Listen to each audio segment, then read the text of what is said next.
Hey everybody, welcome to Cinephilia, your weekly Hello. dose of news and movie things.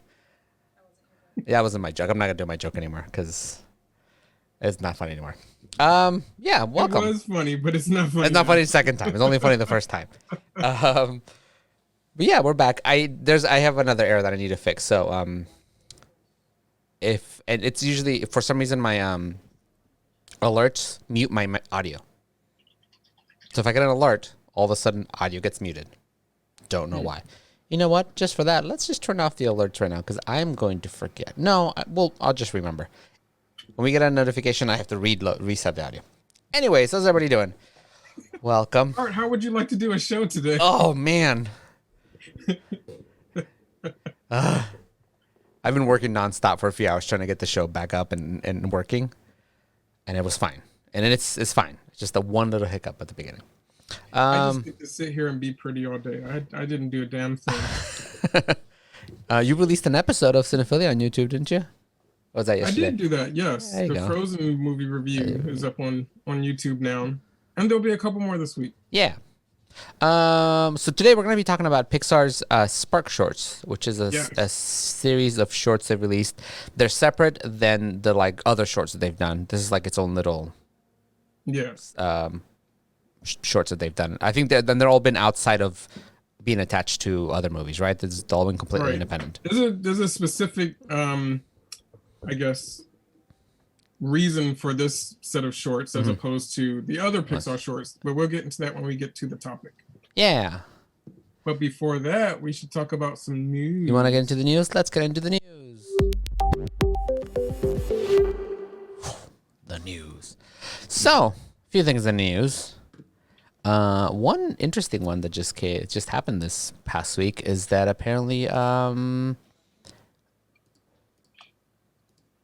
we lost our Batwoman. Batwoman had one season of. I'm trying to click on the link. Ruby Rose. Ruby Rose is leaving Batwoman, Yeah. and no reason given. Just that she's leaving. Apparently, it was her decision. Yeah. I don't know what led into that decision, but she decided to leave the show. As far as I know, I don't think she was fired. Yeah, no, it feels like it was her, and there's like no reason. Because usually, if somebody gets fired, they give us the generic like, "Oh, differences and blah blah." We wish there was nothing. It was just Yeah. no. Rage Cooper says she had a severe injury on set, which she specifically stated as not being the reason why. Yeah. In her statement, she said that was not the reason. But I've not seen it. The show's continuing, and the show isn't being canceled. They're going to recast. We don't know who, Ooh. but that's the plan so far, is to recast the character. So Stephanie Beatrice from Brooklyn Nine-Nine has thrown her hat into the ring. She wants to play Batwoman. Can you see that? Can I see what? Her playing Batwoman. What you were just Oh, talking I about. thought you meant like, can you see that's what's happening? Is like, what's in the chat? What do you mean? Yeah, I think so. I think she's pretty cool. I like her. I don't know her that well. I actually have not ever watched Brooklyn Nine-Nine. She's real funny. She's like super funny, but I think she'd be great. I like her. I don't know. I'm Latina Batwoman. I'm down for. Megala Blazeman says Kristen Stewart should play Batwoman. I'm not even reading the rest of the comments. You gave up. I don't know. Catcher Storefly says, but I don't want to lose Rosa from Brooklyn Nine-Nine. True. But that show's not going to go on forever. She's going to need a new job eventually. Why not let There her? is a new season of it, so she Yeah. can't. I don't think she'd be able to go right into. No, yeah, and Right away. apparently they're coming back. They're not stopping the show. They're like, we're coming back early next year with new episodes. So they're going to have to figure out who this new Batwoman's going to be. And figure it out Quick. Yeah. So that was interesting. In other superhero news, coming to HBO Max is the long-awaited, long-demanded Every Snyder nerd's wet Cut dream. of Justice League. You guys excited for that? I don't know. I'm not. I'm not. I mean, maybe. Like, I don't know. I'll watch it because I'm interested and see how different it was. But that means It'll be on HBO, so I'll definitely watch it because I have access to that. But but you know what? I only watched Justice League once, so I don't remember it that well. So I'm gonna have to watch that one again, so then I know what the difference is. Well, from what I understand, the entire movie is different. Like everything is different. So I don't even know if you need to go Yeah, into maybe it. not. Because he said, Like, apparently in a statement, he said that what we saw only had about a quarter of what he yeah, shot. So what there's Joss like, Whedon put out was only like a tiny little sliver of what Zack Snyder yeah. was doing. So there's 3/4 of a movie that we've never seen. So, and Megalo Business says, I think the Snyder Cut is going to be like a TV show too, like 6 episodes. So it'll be in a different format. Oh yeah, because they did say it was his version was like really long, because he didn't quite finish and like get it down to like a workable thing. But Yeah. his is like 3 hours, 3.5 hours, something like that. But So since this announcement happened, a lot of other directors have been throwing their movies out there saying, "I have a director's cut of this, I have a director's cut of that. If anyone's interested." So maybe this will be a new trend. Like apparently there is a director's cut that is ready for Suicide Squad as well. oh, that's right. So if Warner Brothers, if they don't have the ability to film new movies right now, maybe they'll just start recutting all their I old mean, seriously. and releasing them. You know, it maybe if enough directors cuts like happen and they do well, maybe the execs will stop interfering and just let the directors do what they want to do and the reason they hire them. No. No. Execs are going to use that power as much as they can. It Yeah. doesn't matter. It's true. I'm just hoping. I'm a I hopeful. mean, but those two contenders like Justice League and Suicide Squad, how much better do we really think these movies are going to be from these directors cut? Like I I don't don't. think it's Well, gonna be that even much if it was better. magical, if it was fantastic, that's it. They're done. Like they're not making those anymore. Like we lost that Batman, Yeah. and everything else has kind of gone blah. So I don't know.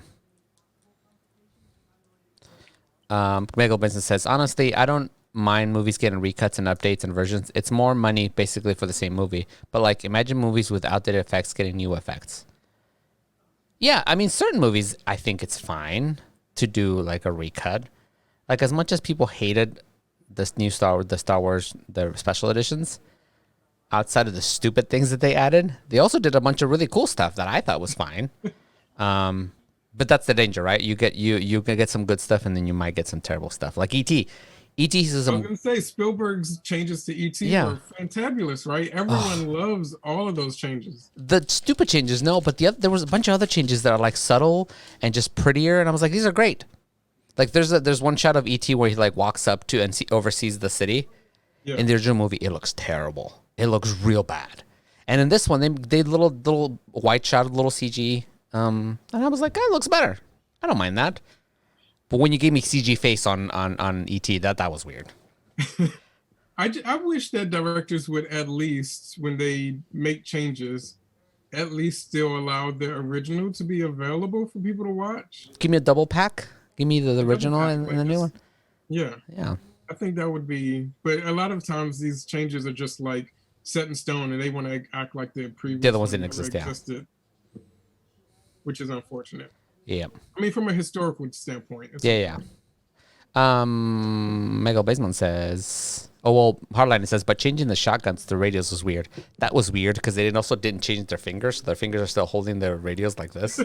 That was weird. And There's Mego nothing Baseman. wrong with the guns. The guns fit that moment. That Yeah, scene. I mean, it wasn't nice for a cop to be pointing guns at kids, but they weren't really. They were just holding them. But also cops. Cops. Cops do these things for It some was just reason. So it's a choice that was made then. Maybe should have made a different choice, but it was there, and it wasn't that bad. Mego Business says, imagine Ant-Man cut by the original director, by Edgar Wright. Which brings us to our next thing in the news. nice segue. I segued. Oh, you want me to do it? Okay. I think you were going to talk No, about. I was handing it over to you. Well, Edgar Wright is forming a production company that has landed a deal with Netflix. I don't know what he is currently working. Oh, he's currently working on a new horror movie with Anya Taylor-Joy. Oh, Is this okay. part of that production company? I don't know. Because if that comes out on Netflix, I'd be very happy about it. See, this is why I thought you were going to take over this one, because I don't know as much about this one. Oh, did I post this one? I don't remember. I don't think I did. Yes, Last Night in Soho, which is the movie he's working on with Anya Taylor-Joy, is a part of this, but apparently it may not be coming out until 2021, so that's part of the Netflix deal. Yeah, I'd be interested to see what else he comes up for this. Up with for this. Because I'm up for anything he wants to do.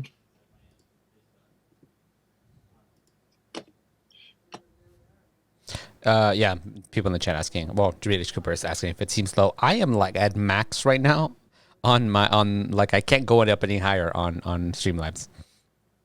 What do you mean? I don't know. I don't know if we're low. Oh, okay, got it. Volume wise. Yeah. So that'll be interesting. I'm down for anything Erica Wright makes is That's involved what I with. just said. Yeah. So I was also reading the chat. Dave's just laughing at us behind me. It's an ADD episode. I was reading the chat and I lost track of where we were. Other thing in the news that's kind of cool. They finally announced that Muppets Now is coming on July 31st. Oh, it's got an official date. Official date now. I still have no idea what the show is about. Are they what is currently happening? filming it right now? Like, because they sent out the Muppets to the puppeteers, right? Yeah. So some people have been doing their own things. I'm wondering if, because this was announced before quarantine stuff happened, so the show was already in the works. So I wonder if they might have modified and done a quarantine version of the show, because that's what other shows have been doing. Like Fraggle Rock came back for some reason as a weird thing. So I'm wondering if they're doing something with the Muppets that's similar. Yeah, I don't know nothing. I know they've already worked on it because a few people that I know that have posted on Instagram saying, "Oh, I'm so glad to be part of the show." So it means they've already done some of it. Right. So, but I'm not entirely sure how they're doing it, what they're doing. I'm guessing it's probably going to be more shorts for a while, and if those go well, maybe they'll expand on that show. What if? How weird would this be? I mean, I'm just like brainstorming. It's probably my own speculation, but it's probably not anything to do with this actual show. Yeah. But wouldn't it be kind of cool if like everyone just had a green screen in their place and filmed their puppet doing whatever needed to be done, and then sent it off to post-production, and post-production just put everyone in a room together. That'd be cool. Yeah. I mean, it's possible. Yeah. Yeah, I think they're not really tapping into the full potential of what they could be doing from home. Yeah. Which is weird. Because I've seen the Fraggle Rock things, and they're fine. They're not like groundbreaking or entertaining, and I understand the limitations, but I feel like we could do just like 2 steps forward to that. Yeah. Megal Baseman is being a giant jerk in the chat. I'd like to point out to everybody because he said Muppets. Blah. Anyone knows puppets have no place in pop culture in today's world. Sips tea. Wow. As long as you keep watching our shows here on Perception Studio, we don't mind you saying that. Yeah. So I don't know. We'll see what that entails. You were looking forward to Tom Hanks's new movie Greyhound, right? Yes. Anything That's Tom Hanks. Straight to Apple TV now. Ooh, nice. I have an Apple TV. Yeah, that's been announced for Apple TV this week. And then also in streaming news, more reasons for me not to ever go back to Amazon Prime. Apparently they've been censoring gay scenes in gay movies. What? Like gay sex scenes. Oh my god. In gay movies. But like that's awful. When did that happen? Start. One movie, God's Own Country, apparently they at least did it in this movie. I don't know how many other movies, but it's kind of like what Walmart used to do. Walmart used to censor its movies before selling them. And apparently Dave says Blockbuster did too. Wow. So I don't know if I can't imagine that the director or the studio who put out the movie would want them to censor it. So I can't imagine it was in conjunction with them. Well, and also if you have a problem with gay themes, What are you doing watching a gay movie with gay characters? So like it sort of feels like unnecessary because if the people who don't want to watch that would just probably not watch the movie. Right. So why even bothering censoring the movie? Like if And honestly, as much as I am moving away more and more from Amazon Prime, they actually did have like a decent selection of gay movies. So Yeah. now I'm worried about like how many of the movies are they actually censoring? People aren't getting to actually see. yeah, that's pretty terrible. I didn't know Yeah, about that. it's unfortunate. And probably the biggest movie news this week is that the Academy, the Oscars, are actually considering postponing until 2021, like not happening at all for this year. Oh wow. So, Wait. which is When were they supposed to happen? well, they for this year they would happen in 2021, but I think they mean like not judging 2020 movies, Just like going, just linking the next 2 years into one. one. Okay. Yeah, Yeah, because there's not a whole so lot of little movies. movies are coming out in theaters, but so many movies are streaming, so I feel like they still should be able to. Yeah. But the selection isn't as large or great as usual for sure. So I don't think a final word has been made on that, but it's something they're That strongly considering. I mean, yeah, they barely have a show to begin with, so I'm sure they skip. Nobody would mind. Megal Basement says, I saw Call Me By Your Name in theaters, and this guy sitting in the front of me would cuss under his breath, like and be angry at the movie. He watched the whole movie. It's like, why are you here, dude? He seemed super insecure. I felt bad for him, to be honest. Yeah, why are you there? That's kind of sad. That's awful. I'm going to touch on a couple of news I saw in the Discord from our friends. One of them was the Muppets Now. And there was another one that I saw that I thought was kind of cool. That David Tennant and Michael Sheen are going to be starring in a BBC comedy. What about? It's about, I think it's about a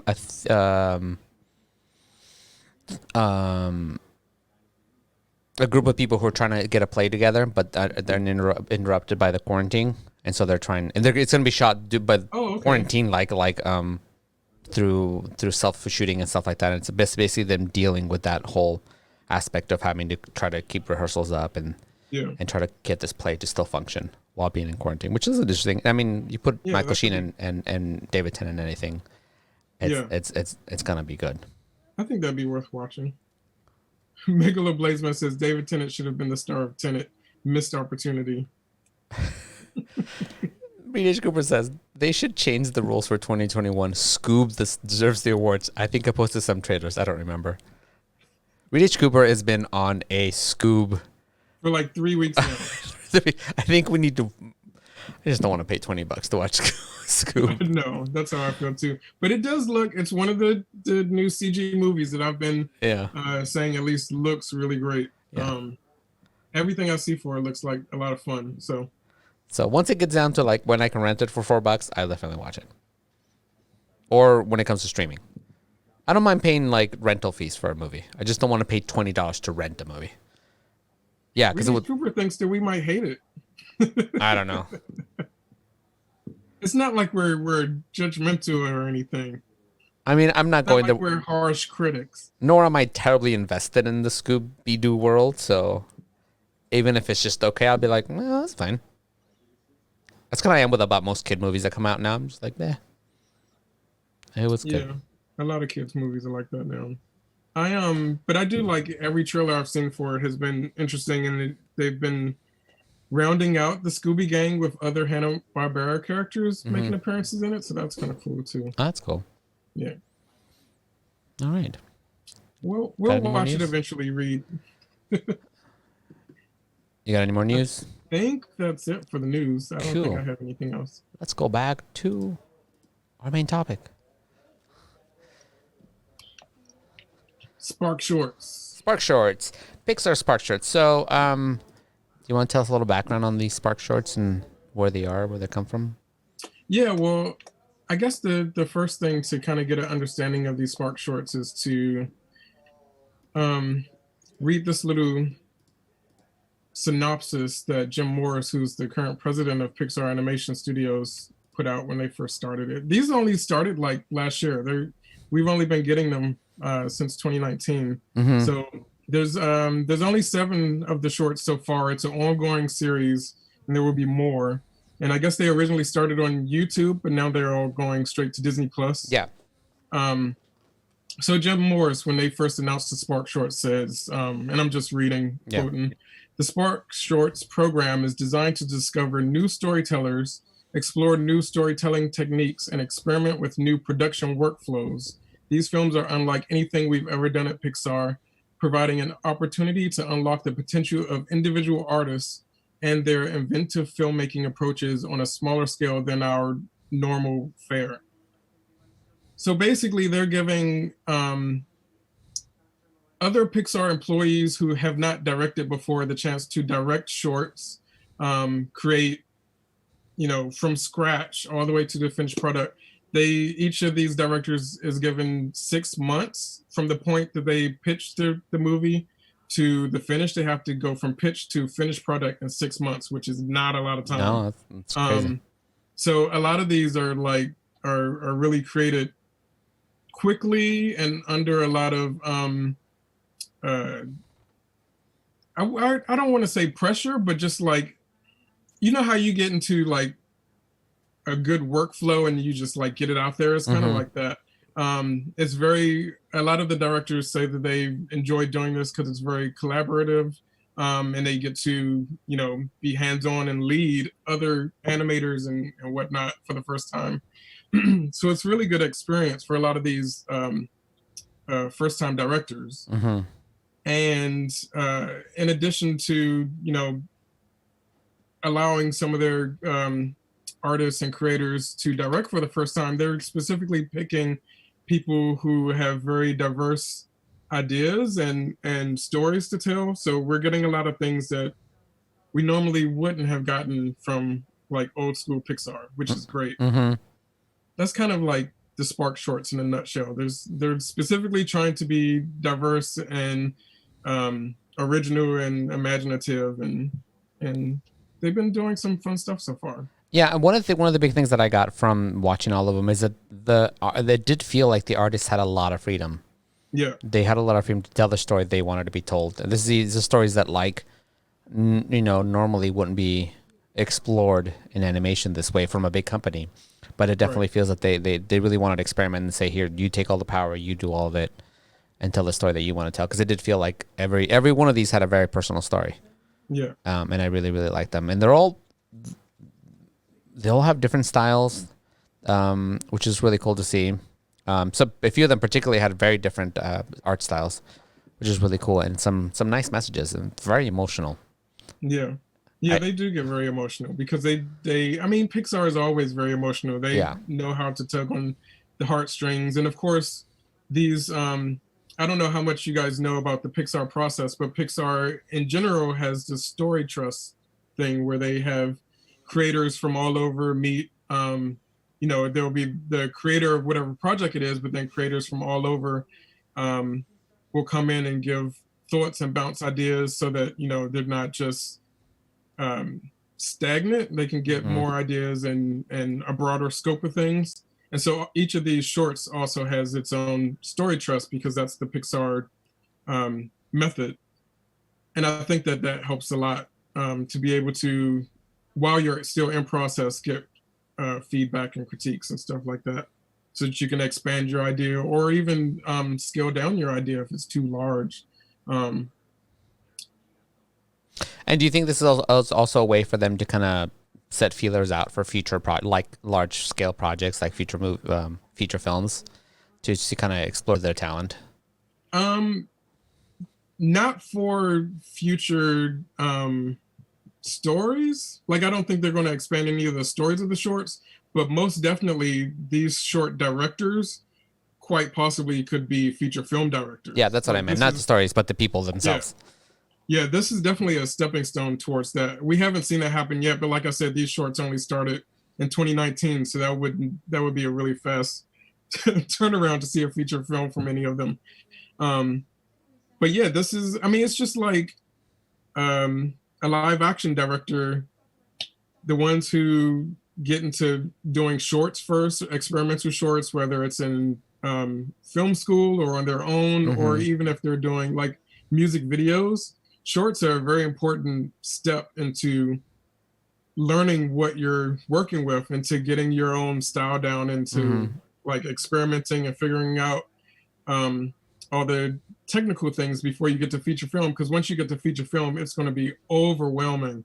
So if you get to try that stuff out on a short and figure out what aspects you are good at or what aspects you love most about filmmaking, then you can kind of fine tune it. So it's the same thing with animation. Like all of these short directors getting this opportunity is great. And hopefully, like, as far as direction, I feel like all of these shorts are pretty successful. So I could see any of them actually moving forward into a feature film, and I think that'd be awesome. Yeah, I did enjoy all of them equally. Like, I didn't feel like any of them were weak. They all were different, and they all kind of hit their emotional points, and then their visual interest. They were all visually interesting, so I thought they picked very strong creators for these. Yeah. I wonder if, I've not read anything to this regard, but I wonder if this SparkShort movement came about from two negative things that were happening at Pixar. The big one is obviously John Lasseter and his allegations against women, or the women's allegations against him that he was, creepy, kind of awful. And him being pushed out, I wonder if Pixar saw the need for women to express themselves more, to allow women to be able to feel comfortable in that workplace, and to allow women to have the opportunity to direct, because quite a few of these shorts are directed by women, which is kind of awesome. And the first short that was put out, in particular, Pearl, is actually about a woman trying to, figure out where she belongs in a men's workplace, like in a workplace that's mostly male and kind of toxic. Yeah. So, and the other thing that I think would play into it also is Coco, which two things. One is putting a different culture out there, and them saying how successful it was for them to do so, and how welcoming the audience was to see that, but also trying to fight off the negative backlash that they got from trying to copyright a cultural holiday, which is kind of so stupid. But learning their lesson from that, and saying, like, there are more stories out there that we can tell, and we don't need to, as a company, we don't need to own everything about it. We can have people who actually experience these things tell those stories, as opposed to us trying to make it into a big corporate thing. Because these shorts do feel, like you said earlier, they feel a lot more personal and less manufactured. I mean, Pixar has always been great at creating storytelling, and their shorts have always been fun, but they're also, like, you could see the difference between the usual Pixar shorts, which are manufactured by a lot of people and have lots of voices in it, and these shorts that have very, very specific voices to them that are just, I mean, everyone can relate to it, but they are very specific. So Rita Cooper, I want to know, how was out? Did it hit it? So maybe let's, with that question, jump into maybe talking about each individually of these shorts. I don't know what order they came out in. I don't know what order you want to hit them. I have the order that they came out in. I also have a ranked order, so we can do it in whatever order you want. Oh, is this your rank? My rank, yeah. Well, let's do it in your rank order. From bottom to top? Yeah, bottom to top. All right. The bottom one for me was Smash and Grab. Okay. What'd you think about that one? Yeah, I thought it was cute. It wasn't as emotionally strong. Right. Or for me, the more emotionally strong moments were at the very beginning. and then it wasn't as emotional. But I thought it was a very simple story. I think it was the simplest out of all of them. I think that's the reason why it ended up at the bottom for me, Yeah. because it was so simple. Because it wasn't bad, No, not at all. but I think it just did not pull me in the same way as some of the other ones. Yeah. So, Smash and Grab is a story about two robots that are working in a like a locomotive of like some futuristic train, and they're basically, one of them mines this rock material, like almost like coal, and then hands it over to the other robot, who then tosses it into the coal burning part of the locomotive, and that's their existence. They're tethered to the ceiling by like this power cable, and them themselves can't touch. So they play games, they toss the rocks at each other, and at one point, which is the big emotional moment, it comes at the very beginning of the thing, is when they try to high five each other, and they can't because the tether holds. It keeps holding them back. Mm-hmm. But yeah, I think their Smash and Grab are their actual names. I don't know if you watched the all these shorts on Disney Plus, but Disney Plus also has behind the scenes making for each one. Oh, I didn't see those because that's just came out, so there's no behind the scenes for that one. But all the rest of them have a behind the scenes thing where they actually interview the directors and the crew and talk about it a little bit. Oh, I need to see that then. Yeah. So the two robots are literally supposed to be a hammer and a shovel, Smash and Grab, and they have a workflow that works together and is continuous, and they just don't feel like doing this continuous thing over and over again. Mm-hmm. So it's really about them trying to break out of their restraints and find a little piece of freedom. Mm-hmm. And that's something that's really cool about all of these shorts, is that they really hit on some really interesting topics that I don't think the Pixar movies that come out, or the Pixar shorts that come out before the movies, those shorts are a little more whimsical. Mm-hmm. These shorts have whimsy to them, but they also have like very serious themes to them that I personally love to see. I'm glad they went to it. Yeah. So like this short is very much about class structure. Yeah. And how these workers are not treated the same way as, I guess, the people who are controlling them. It's kind of like a there's like this upper class one, because we also see the upper class like able to high five, and they're able to move around because they have these battery packs that aren't tethered. The other thing about the tether with these two robots is that it's their actual energy, their battery pack. And so these robots end up trying to get these, battery packs that they can untether themselves and leave out of this train and go wherever it is they want to go. So that's basically all it is. It's just about them getting out of the train and figuring out how to do that and how to survive.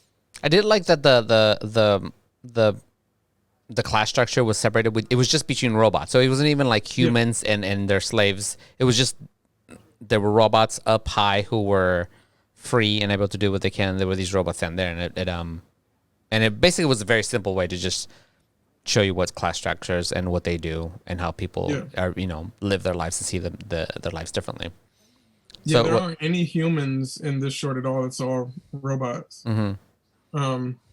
So this short was directed by Brian Larson. This was the second short of the SparkShorts to come out, and is really the only one that goes really heavy into like sci-fi. There's like Wind is kind of science fiction too. Yeah, but most of these shorts aren't very science fiction heavy. So this is cool that it stands out in that way. So the director, Brian Larson, says that this short was inspired by his feeling of doing the same thing over and over again and wanting to break out of that.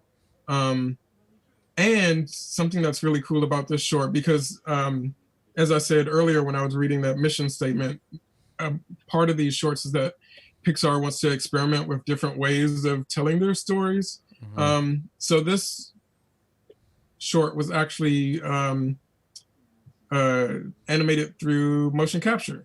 There were actually people wearing suits to, perform these robots. Oh, I didn't know that. That's cool. Yeah, because the whole short is also silent. It's all done through pantomime. So, yeah. Oh, that's cool. And I wonder if this how he said he was about him working and one of the. I wonder if that movie was about his experience working at Pixar, and Well, he definitely said it was related to animation. How he's just sitting like, I don't think he was trying to gripe about Pixar in particular, but just the process of sitting there and drawing the same thing over and over, because animation is a very tedious thing to do, no matter what company you work at. So, yeah, it definitely came from him needing a break from drawing the same thing over and over. Which is funny because moving from being an animator to director kind of gives him that break. The break, yeah. Because I have met a few Pixar animators, and they've both mentioned the amount of work that goes into it, and how they don't. So one of them, I as an animator who worked on Cars, in the original Cars, and I was talking to him, and he literally said it sucked the soul out of me. It was just so much work and so much to do, and he had mentioned that he had never quite appreciated his work until he actually went to Cars Land at California Adventure and walked through the thing and realized that it was very much a really well done replica of the thing that he had created and worked on, and it sort of made him appreciate how much bigger it was. Because he created everything in a computer to specific specs that could be recreated in real life. So he saw how much bigger it was than his desk job that he had, and he then appreciated it, but initially said it was a lot of hard work that was very tiring and soul sucking, I guess, which can be because you're just sitting in front of a computer and you're just working away. I think that's another good thing about these SparkShorts is that not only are these people getting a chance to direct, which is major, but they're getting a chance to just try on a different hat in general. Yeah.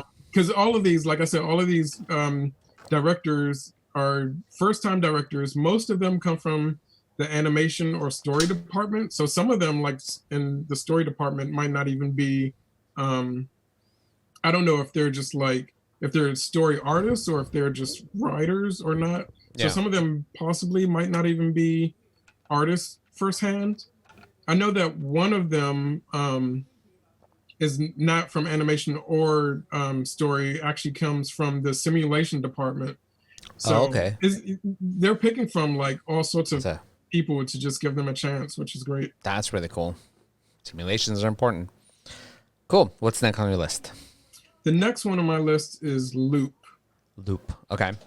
Which is the second to last one to come out. Out is the most recent one, and Loop is the one that came out earlier this year before it. And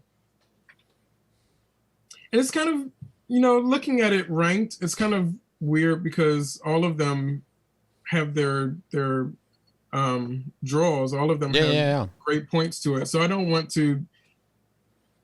people to think that just because it's lower on this list, it's not good. All of them are worth watching. Yeah, that's just the order that you like them the best. Yeah. This is my very biased, my own personal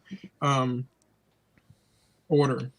So Loop is a short about a nonverbal girl and a boy who's in her class going canoeing together, and how they have to kind of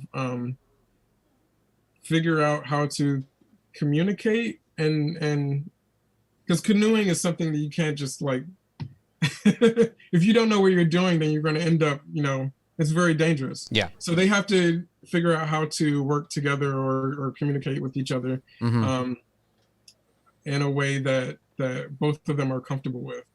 Yeah. And apparently from whatever, this is Pixar's and maybe Disney's. Yeah, definitely Disney's first nonverbal autistic character. Yes. Most definitely.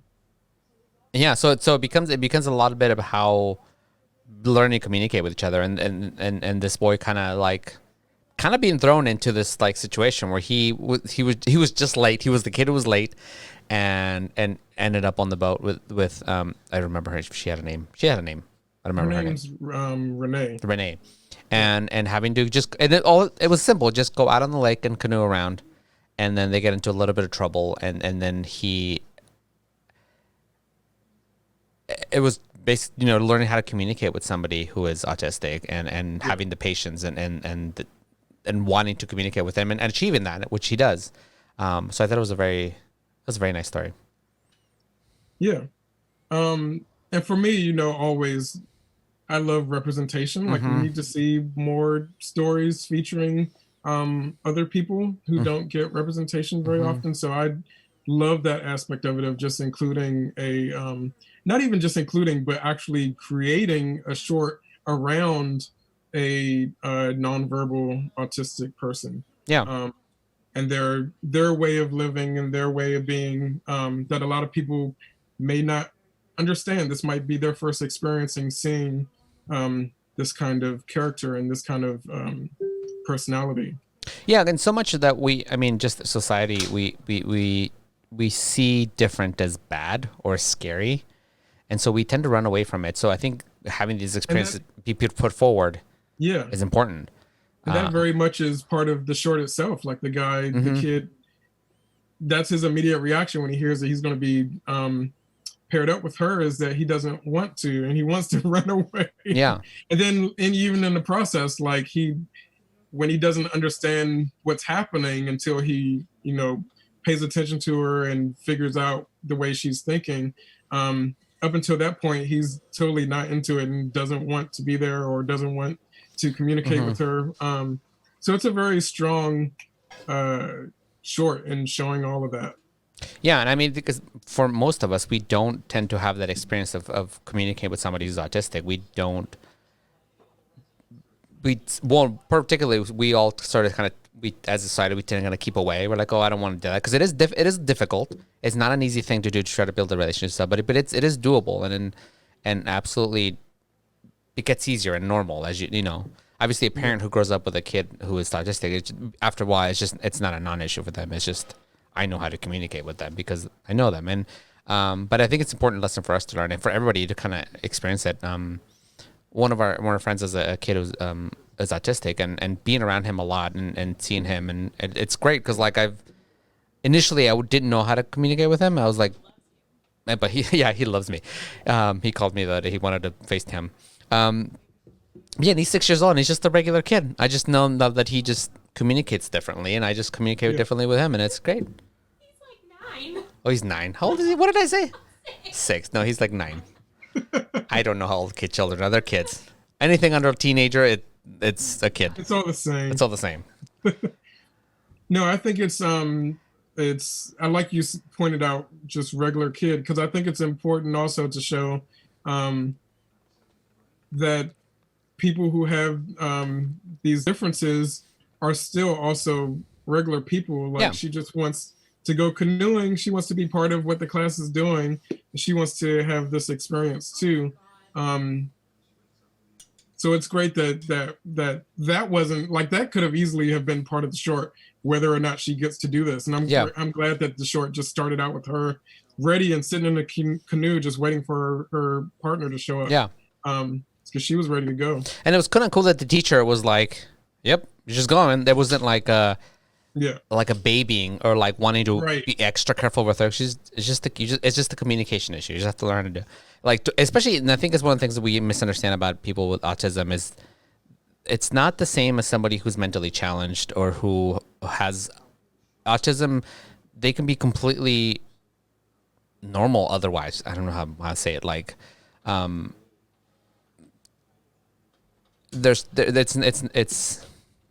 it's a spectrum, and so like learning how to I don't know what I was going to say with that. I think you're trying to say, I don't know if I can put it in any better words, but just that there's still a full person there. They're just as a communication. That's the only thing. They're just they just think a little differently than we do. It's not a bad thing. Yeah.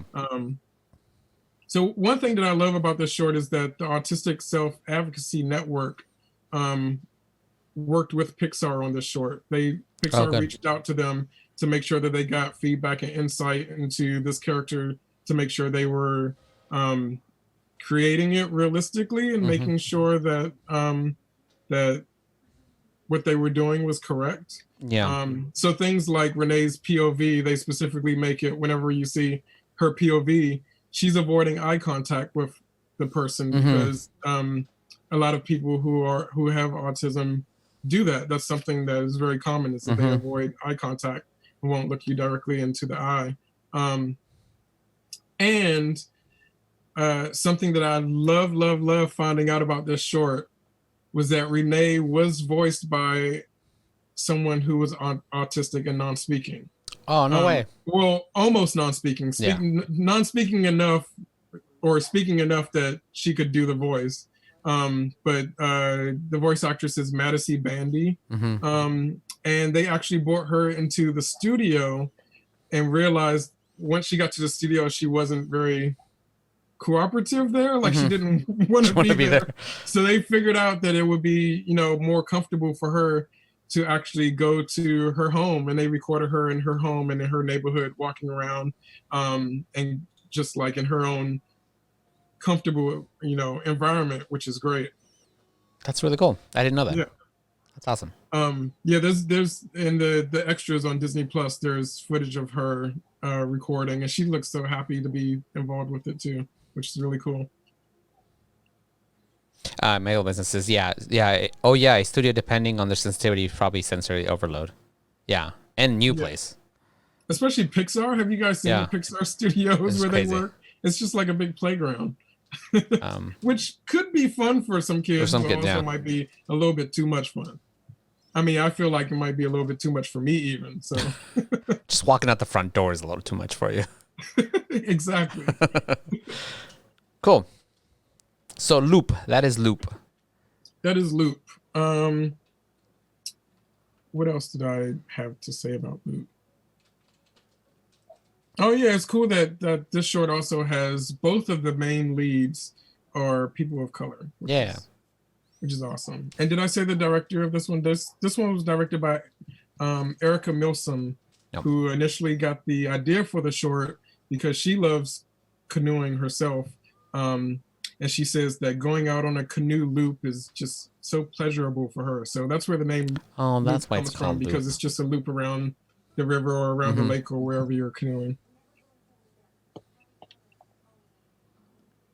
So the next one up on my list is the one that I think was most likely to make Art cry. Which is? I just have a feeling about this one.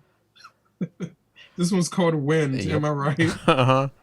I started crying before like anything happened. So the first time I saw Wind, because this is my second time or more seeing a lot of these, but the first time I saw Wind was actually at Perception Studio before we were setting up for an episode of Cinephilia, and I just watched it while Art was doing some technical stuff.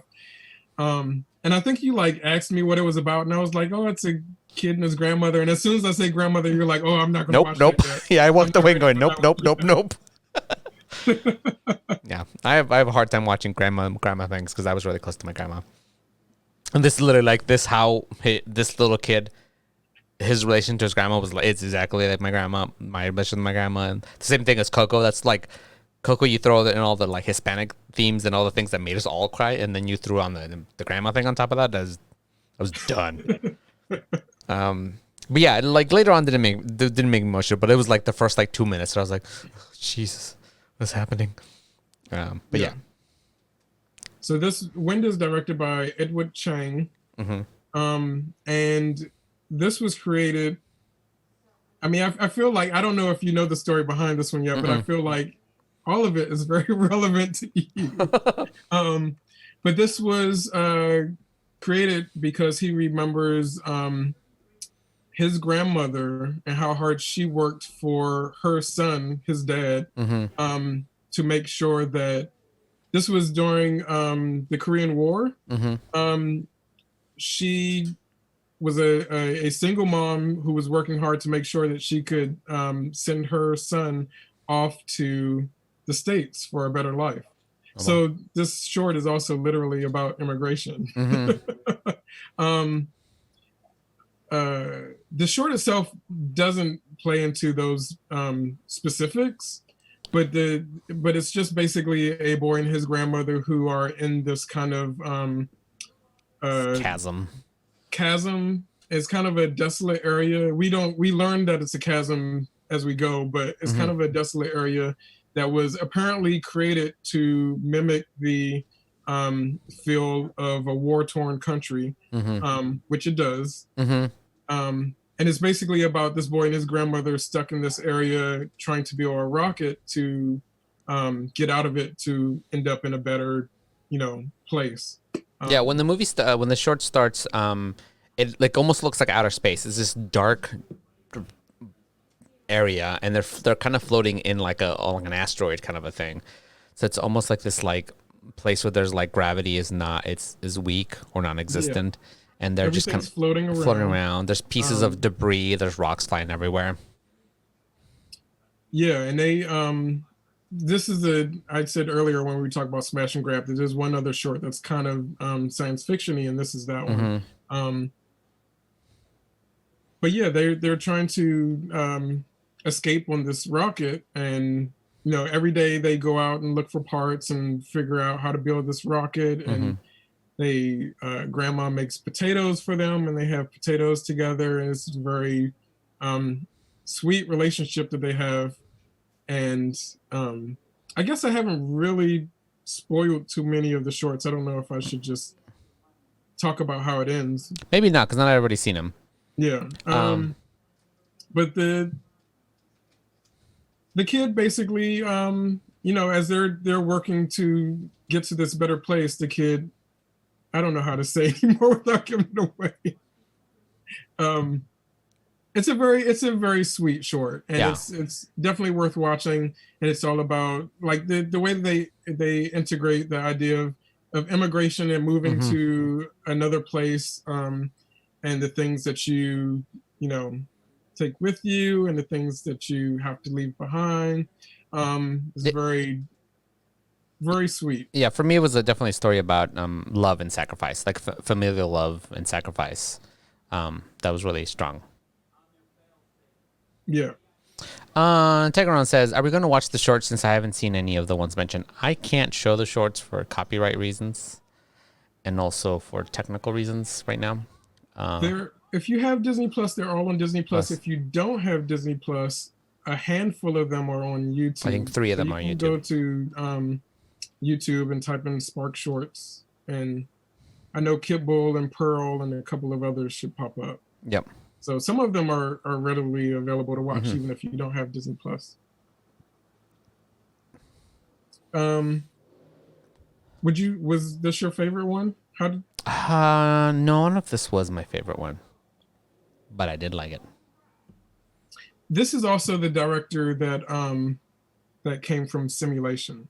Oh, okay. So this director was used to like creating cloth and hair and things that move for the animators to then animate.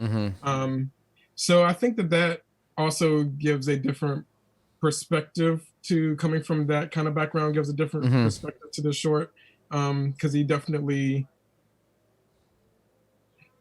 used simulation a lot in this one. Yeah, there's a lot of simulation in it, and there's a lot of like texture, and there's a lot of basically the only really harsh I shouldn't say harsh, the only really full out animation are the characters. The rest of it is just kind of like objects that are floating or moving around. And I think that this is probably, even in the extras for the short, they mentioned how surreal this world is supposed to be. So I think that having that kind of background just brings a whole different idea to how to storytell and how to create visually this world, which is interesting. Yeah. Cool. All right, what's next on our list? The next one on the list, we've only got 4 on more. Your list. Do these quick.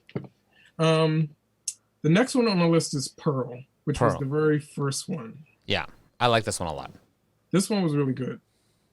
So earlier I was saying how Pearl kind of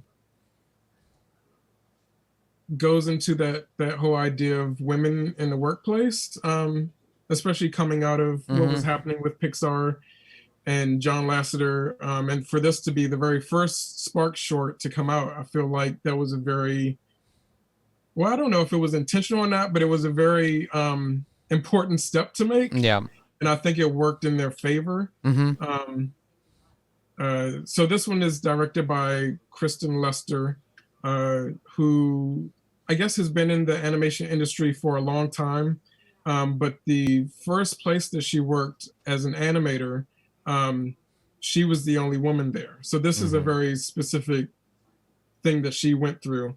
In that first, this is before she worked at Pixar. In that first place, I don't know what company it was.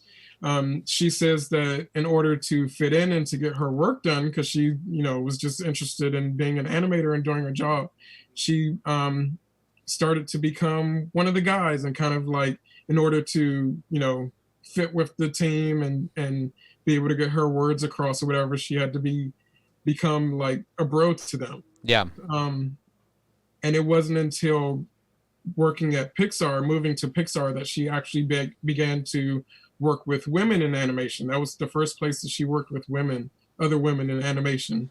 And when she got to that atmosphere where there were other women around, she realized that she had built up this bro personality so much to fit in with everyone else, that she wasn't very, she didn't feel like she was in camaraderie with the other women that she was working with. So she had to work at, becoming herself again, basically, because she still was that woman. She had just built up all this other facade for the atmosphere that she was in. So that's basically what this short is. Like it starts out very clearly about feminism with this pink ball of yarn that comes into the workplace. She's the only character of any like full color. Everyone's just a white guy in a business suit, and they all have the same jokes and have the same haircut, and they're all like just ridiculously the same, like just absurd.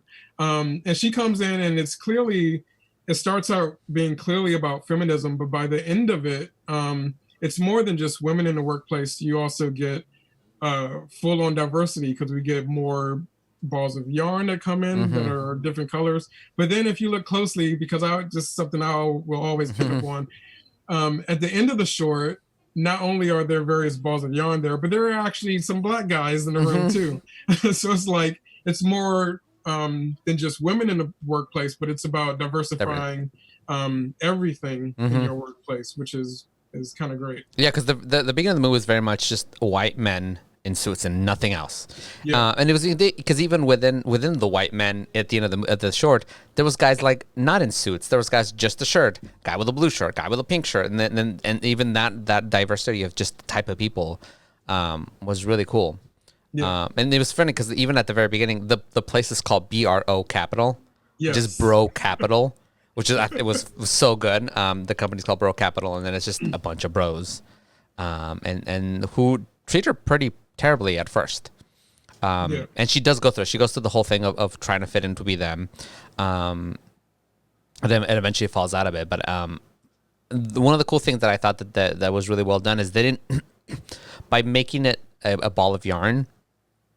Well, it was very primarily about feminism and women in the workplace. But making a ball of yarn, it added a little bit universal kind of point of view. So like it literally could be about being Latino or being black or being any kind of different into a new workplace, and allowed that to kind of like identify it a little bit better, which is really cool.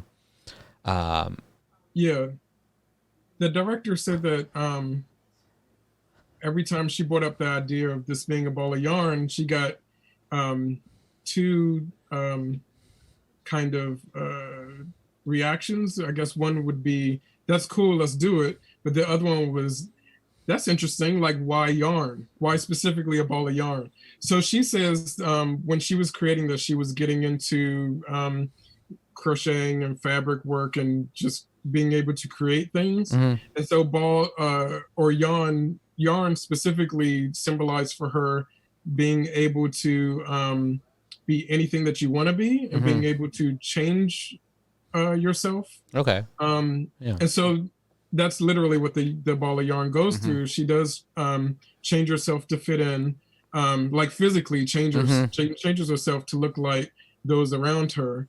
But then is also able to, you know, do different things, change back. And so it was a great idea to use this ball of yarn. It's so random when you think about it, but it works perfectly for what she was trying to do. There is one other thing that I think was very cool about this being the first Spark short and kind of set the bar for what kind of shorts these are, so that people watching would know that these are different, very different from the other Pixar shorts, is that there's some potty humor in this short. Oh yeah, I didn't. So first, there's this one joke that is absolutely hilarious, actually.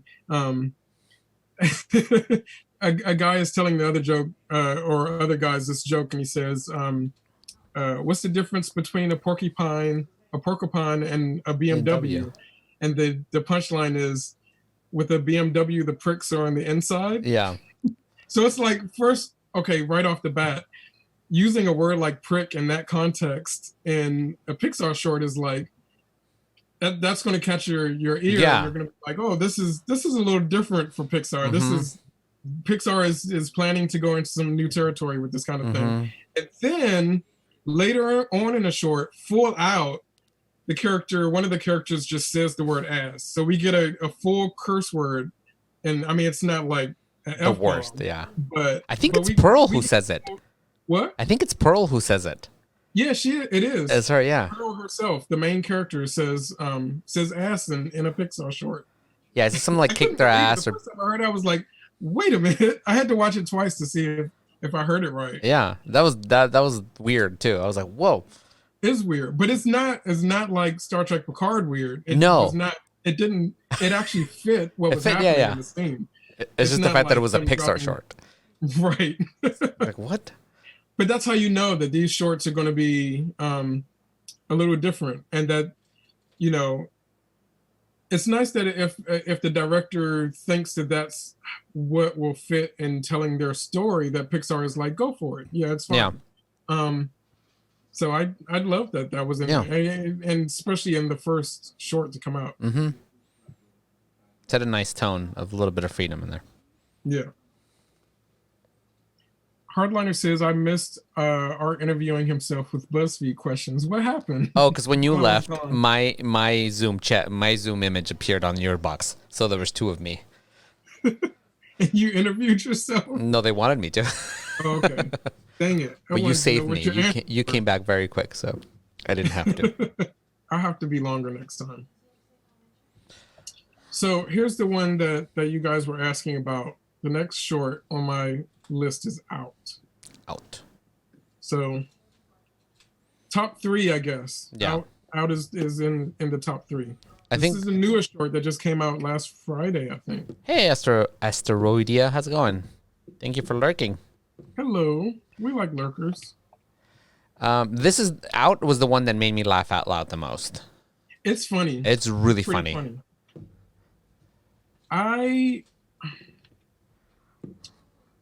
I'm on the fence about some things about Out. Okay, I think that it's what. Go ahead. No, I was gonna say I wanted to talk to you about it because I have a feeling I think I know what the. I was a little bit like too, but you tell me and then I'll tell you if I'm right. No, you tell me and if I tell you if I'm right. Okay, especially coming off of what we were just talking about, where this Pixar character says ass in a Pixar short. I thought it was very weird that they could not say the word gay in this short. Yes. Is that what you were going to say? Yes. That I found weird. It was strange. Because it didn't feel like... It felt like... It wasn't like, oh, he didn't say it. It felt like he avoided it. It was avoided rather than... Because you could have the story... He leads up to saying it, and then he stops himself and pauses.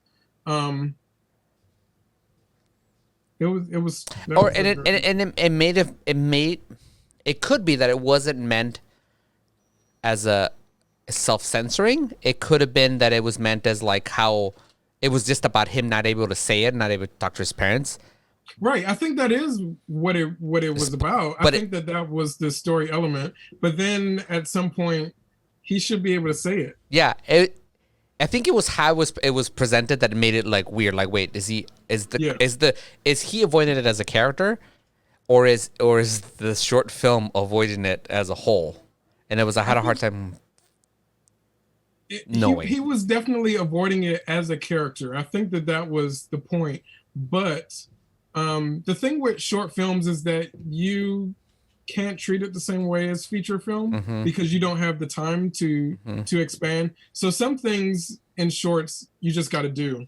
And I understand that they wanted to have that moment, and that was a great moment of him being hesitant, because that's what the short is all about, is him worrying about coming out. But at some point in the short, I feel like they should have had him just say it at the end. There was never a verbal coming out for him to his mother or his parents. Yeah, it was visual, and that's fine. But with so much that was going on in this short, because there's a very whole tangent storyline in this short that's very odd. It's funny, but it's very odd. Yeah.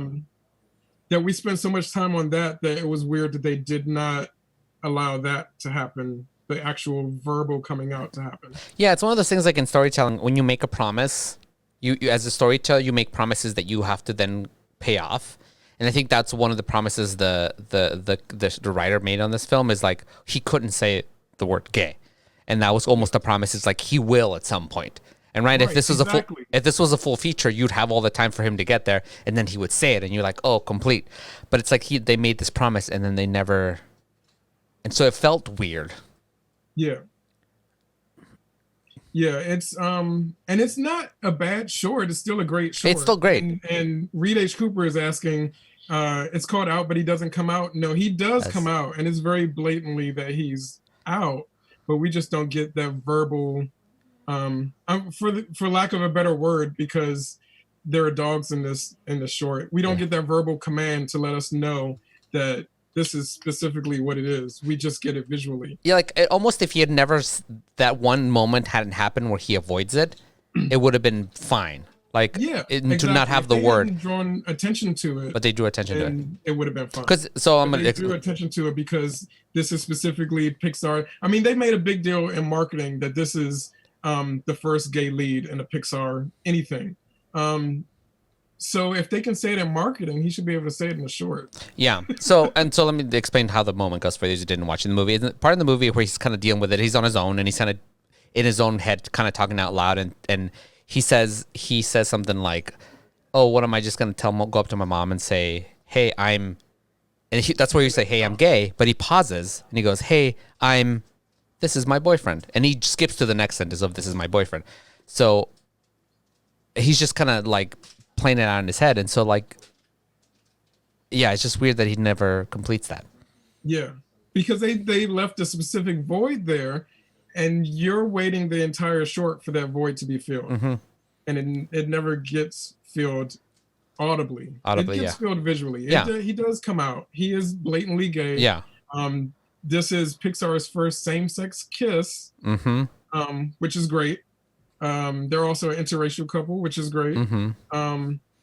But I feel like, yeah, Reed H. Cooper says, okay, that does sound like awkward writing. It's kind of awkward writing. And then on top of that, I feel like I'm just being down on the short when I actually liked it a lot. But there are just some things to talk about. There's a tangent storyline that's happening in the short. The short opens with a dog and a cat that come down on a rainbow bridge out of heaven. It's so random. So I mean, it's fun, but it's so random. So this dog and cat come out on the dance music. Right. They come down on a rainbow, bridge from heaven. There's really crazy techno dance music that you would hear at a gay club in it. I mean, this short is very much geared towards our current gay population, which is great. They very much came down from gay heaven. They came down from gay heaven, and they have these magical powers that allow the main character's name is Greg, and then Greg has a dog named Jim. This magical cat and dog have these powers that allow Jim's dog collar to be imbued with some sort of special magic that makes Greg and Jim change places. So for most of the short, the gay guy's brain is stuck inside the dog, and we see the dog reacting as the gay guy, while simultaneously the actual gay guy's body has the dog's mind in it, and the dog is just using the body to run around and act like a dog, including sniffing his own dad's butt, which was very awkward. So it's a really funny short. It's got a lot of charm and heart to it. But that tangent storyline is just, I feel like if they had focused on just the coming out thing, it would have had a more emotional appeal to it. Even though it's still fun, and maybe they're trying to not make it emotional for the guy that's coming out, because at this point in our society, maybe you should just be able to come out without being emotional. But a lot of people, it's still a heavy thing for a lot of people, and they do go through emotional stuff. So it's kind of a weird short in that I don't know what specific idea they were going for, because there's so many little ideas. I think what I got was that it was like a hopeful thing, right? Like if as a gay person coming out can be a very difficult thing depending on what part of society you live in and all that stuff. And I think it was in a way to put like a hopefulness to it, like, hey, it's cool, it's gonna be okay somehow. And so I think it was a way to kind of give some hope, I think. Yeah. And put it in a like, this is hard, but you can get through it, and give it a happy ending. Because his parents reacted totally. Apparently, mom knew the entire time. Well, that's another thing that's interesting about this short, is that while we don't get the full coming out monologue from the son, instead we get a monologue from the mom. Wanting him to come out, which is kind of great, or wanting him to. She doesn't specifically say she wants him to come out, but in her monologue, we realize that she already knows and is fine with it, and just wants him to be happy. And I guess she's worried because she fears that he's not going to be happy or comfortable with himself. Yeah. So it's kind of a different take on the coming out monologue from a different character. But even she still doesn't say gay. No. She just implies that his partner would be a guy. Yeah. Which is, it's a very interesting way to go about the short without going directly to it. Yeah. I really liked the dad. I thought he was a good representation of like having the dad who you would be scared to come out to. Because the entire family, they're like lumberjack people, and it's really funny when it opens the door, and I was like, oh my god, they're lumberjacks, and his dad is like this huge, big, beefy guy with a big beard, and I think he doesn't say ever anything, he just grunts. No, he never has a line. I think he says hello to them, and he goes, ugh. And so like, and to me that would be an intimidating dad to like have to go through this with, but like, and then your dad being just chill and super cool about it. So I mean, the best part of it. The best part of the entire short for me was, you guys know that he comes out. That's part of the title and the marketing. So he comes out. I'm spoiling it. The best part of the short to me is when the parents actually meet his partner and the dad just grabs him and hugs him. Yeah. That was like the most solid thing of the whole short for me. I love that moment. And it's just a simple silent moment. It happens real quick, but it's so important. I guess because we already know that mom is accepting. We assume dad is accepting because of that, but we never get anything from dad until that moment. That's the only kind of like interaction that we get from him. So it felt very strong to me.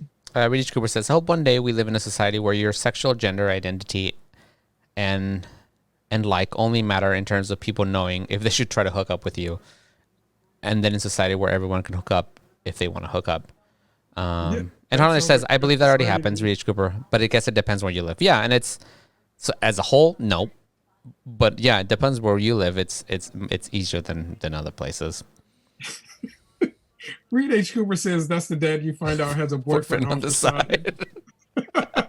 I mean, I already know that a lot of gay people watching this short, a lot of gay guys watching this short are into this dad. I can already guarantee you that. Oh my god, the moment when the calendar opens up, it's Oh, like that a was fire. funny. That was so funny. There's a part where like this stuff happens, and there's a calendar with like that falls in front of the mom, and it's a calendar of like I think it was firefighters. It was Yeah. like shirtless firefighters that opens up. It's so funny. So I agree with you that of all the Pixar shorts, Spark shorts that have come out so far, this is definitely the funniest. This is the one that has the most gags in it and the most like silly moments, and it's also the most. I feel like all of the other shorts so far have been kind of slower paced to Yes. create atmosphere, where this one has a very zany atmosphere And quick cuts. It's like cut. very quick. Yeah. Which is kind of why I feel like that tangent with the cat and the dog is so random, because we don't get any explanation about it at all anywhere in the short. They come down, they have magic to create this And they watch it all situation, happen. and then at the end they take the magic back and they go and they have dance music the whole time. But they just turn around and jump back into the rainbow. And then disappear. So I feel like if they ever have a jumping off point for something out of these Spark shorts, I want a series of shorts with that cat and dog. They go places. What are they? And what are these adventures that they're going on to help people come out? I think that would be a fun series to see. That would be Get some funny. world building for them. Oh, I'd love the end. I love so the dog is with the cat, and the movie, the thing ends, and they comes out, and the dog is just bawling, just there's tears streaming down his face, and yeah, it happens when no, we have no idea who this cat and dog are. They're just rainbow cat and dog. It's great. Did you watch the after credit scene? There's an after credit scene? No. This is an after credit scene. It's really cute, but it's just of the mom and dad driving after their dinner with their son and his partner. Mm-hmm. They're driving home and they're listening to the dance club music in the car, and they kind of look to each other to sing a little note to each other. It's really cute, just the two of them. I go back and do that. Yeah, I'm gonna go back and watch the behind the scenes stuff too. So this short was directed by Stephen Hunter, who apparently has worked at Pixar for 20 years or something like that. He's been around for a long time, and finally has a directing gig. That's awesome. So yeah, I love that these shorts are giving these people, a chance to do something different and to show something different. This is the first short so far that we've talked about that has a very, very different style than Pixar is known for. Mm-hmm. The rest of them kind of still have the Pixar look, especially with their human characters. Yeah. Kind of have that Pixar style. This one looks like more of an illustrated short. It is CG, but it doesn't have that same smooth kind of feel to it. It's very textured, and it looks like it has brush strokes, and it's got a really cool style to it. Yeah, it's a very different style. And the characters have these beady little black eyes as opposed to more naturalistic eyes. So I like that these shorts have, or this short in particular, has a very different style that makes it stand out from Pixar. Hey, I said out. Reedish Cooper says, does being a dog help the lead be gay? I don't know if it helps him be gay because he was already gay, but it kind of pushes him further into the situation to talk to his parents. Yeah, because the situation, basically his parents don't know at that point when they show up, and so it's almost this dog thing exposes him basically, and to the point where he just has to do it. Yeah, because he's been very reluctant about talking to his parents. But everything in the short is pushing him to come out, whether he wants to or not. This is the time it's going to happen. There's a specific picture in a frame that he has of him and his partner in the house. And a lot of the short deals with the dog trying to keep that picture away from his parents, so his parents don't see it. Because if they see it, it's very obvious that they're a couple in that picture. And so that's when like the zaniness and the antics kind of come in with this dog trying his darndest not to let that secret slip. Awesome. I did really like this one. Yeah, it's a lot of fun. Two left. What's number 2? Number 2 is you guys, if you know any of these shorts, you probably already know what my number 1 is because I've been obsessed with it for a while. So number 2 is Float, which is I think it was the 3rd, no, 4th short to come out. Yeah. This one is very interesting, especially knowing the backstory and what inspired it. But the short is basically about a dad and his new son. He's got a son, a very young son who apparently has the ability to float and fly. So he can, hover in the air or fly around. And when the dad discovers that his son has this ability, at first he's kind of overjoyed by it. But then as they're out walking in public or floating in public, the neighbors and the neighbors' kids and the other people who see them kind of have this shocked reaction, and it causes the dad to want to hide his son's ability and to not really welcome it, and kind of want to train him or teach him to not ever use it. So it's a really, I think that the reason that this is so high on the list for me is that the top 2 shorts, I think, are the most emotionally pulling. Like they're the ones that really dig into some of these feelings that people have. Yeah. And really, especially like on a personal basis too. They tug on the heartstrings, like really well, really strongly. This for me was the most emotional for me. Yeah. I watched that with you we watched this one and then we were gonna watch one, but this one almost broke me in front of you. I was like, holy, You're like, I'm not gonna watch okay, I'm done. I'm gonna go watch. I'm gonna go plug in cords into a mixer. No, I think that well, let me talk about what inspired the short. Yeah. So since you know that information, the director Bobby Rubio says that this short is actually based on his own experience with his son. So he's the dad in the short, and he found out not too long after his son was born that his son was autistic, and he was really nervous about it and really worried about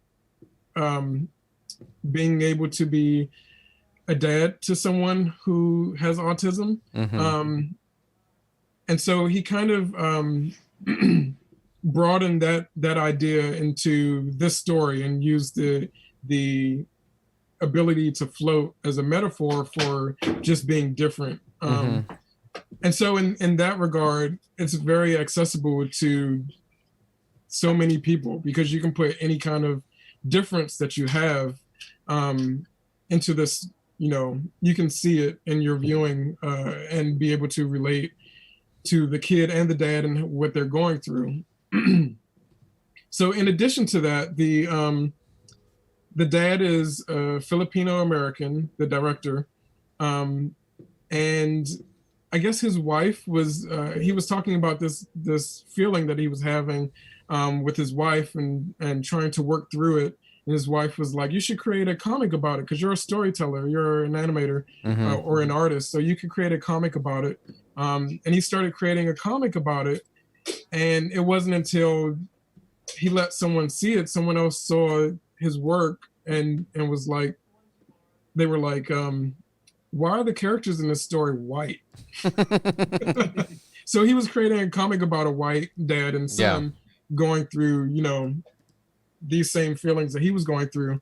And it hadn't even hit him that this is something that has also hit me personally. It didn't even hit him that you could tell stories that were not white, because white is so mainstream. Yeah. That's like the norm and the way that we think. Yeah. We should go when we're first starting out. Give me one second. Hey, douchebaggers, thank you so much for the raid. Oh, cool. A double raid, apparently. Thank you so much for joining us. We're talking about Pixar SparkShorts today welcome. on Cinephilia. Welcome. We're currently talking about the SparkShort float. Yeah. So yeah, when I first started making comics, my very first comic was also starring a white heterosexual couple.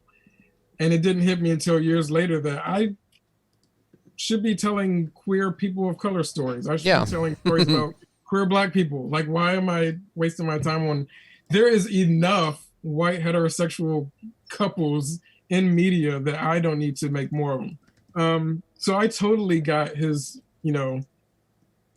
his light bulb moment going. These characters should be Filipino American, because he actually says in the extras on Disney Plus, he says, like, what will my son think when he grows up and sees these stories that are about me and him, but it's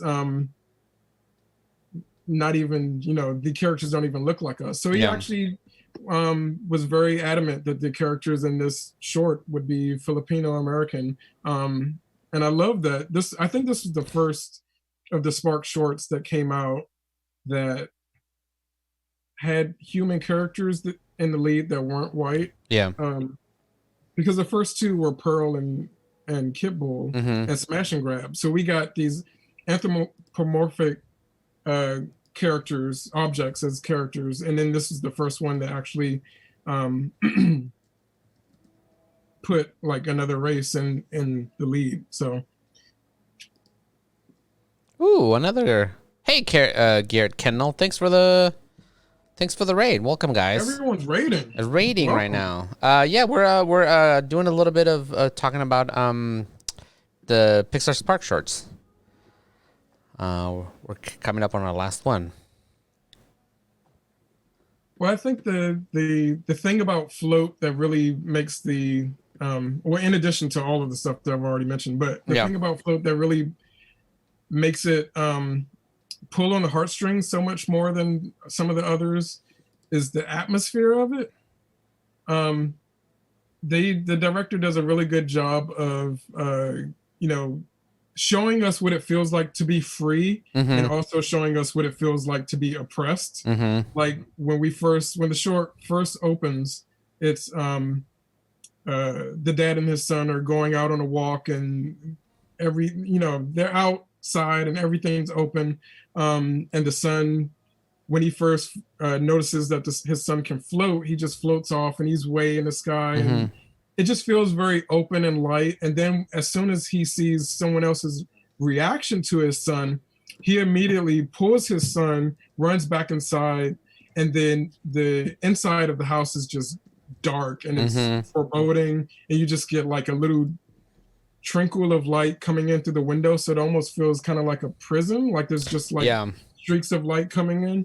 And it's just like the design of this short is so great. Like they nail so many ideas just visually without having to say much, because I think most of this short is also like a lot of he only says the one thing. Yeah, a lot of these shorts in general are silent, so you get a lot of visual storytelling, and this one just nails it, I think. Yeah, I do think, and I love that we get that little journey, and it's a small journey of him just learning acceptance, because he loves his child. It's not about learning to love his child, because he absolutely loves him, but it's learning the acceptance of his differentness, and getting there, and seeing how much more important, how less important was his insecurity than his child was. And so, and it's,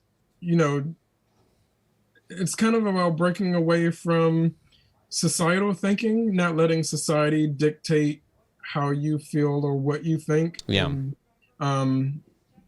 it's one thing to be able to do that for yourself. Because because that's important too, to be able to live your life for yourself and to be able to express yourself.